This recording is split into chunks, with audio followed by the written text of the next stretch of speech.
सर्व लाडके बहीण योजनेमध्ये पात्र लाडक्या बहिणींसाठी गुड न्यूज आहे. लाडक्या बहिणीला 2100 रुपयाप्रमाणे इथून पुढे हप्ता मिळणार आहे. हो, 2100 रुपयाप्रमाणे तुमच्या बँक खात्यामध्ये डीबीटी मार्फत पैसे जमा होणार आहे. याबद्दलची संपूर्ण माहिती आपण आजच्या व्हिडिओमध्ये जाणून घेऊया. त्यामुळे तुम्हाला हा व्हिडिओ शेवटपर्यंत पाहायचा आहे. तत्पूर्वी जर तुम्ही आपल्या चॅनलमध्ये नवीन आला असाल, चॅनलला सबस्क्राईब करा आणि व्हिडिओ लाईक करा. योजना आहे त्यांच्या मागे उभं राहण्याचं हे आम्ही कायम त्या ठिकाणी होणार आहे. आणि आम्ही तिघं आहोत आणि तिघही भाऊ आमच्या बहिणींच्या मागे कायम उभं राहू अशा प्रकारचं इकडे त्यामुळे सगळं होईल, काळजी करू नका.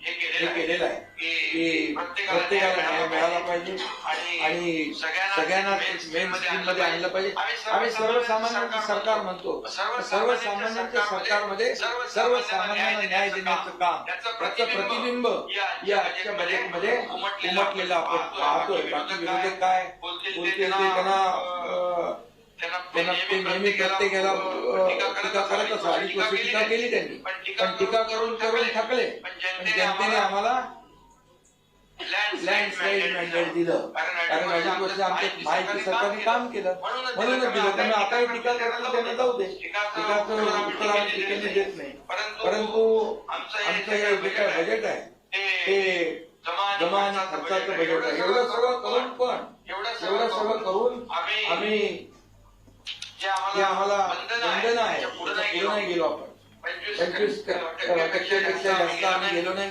आणि FRBच्या 3% आम्ही पुढे गेलो नाही. तिथं पण 2.76 आहे. मगाशी दादांनी सांगितलं 25% 18.87 आहे. त्यामुळे कुठेही आम्ही उल्लंघन केलेलं नाही आणि सगळं आम्ही आपण कसं याच्यामध्ये मर्यादेमध्ये आहोत. आणि म्हणून एकच मी सांगतो की आम्ही पूर्णपणे महायुतीचं सरकार या सर्वसामान्यांच्या पाठीशी उभं राहणार आहे. सर्वसामान्यांचं जे मग महिला आहेत, शेतकरी आहेत, कष्टकरी आहेत, सिनियर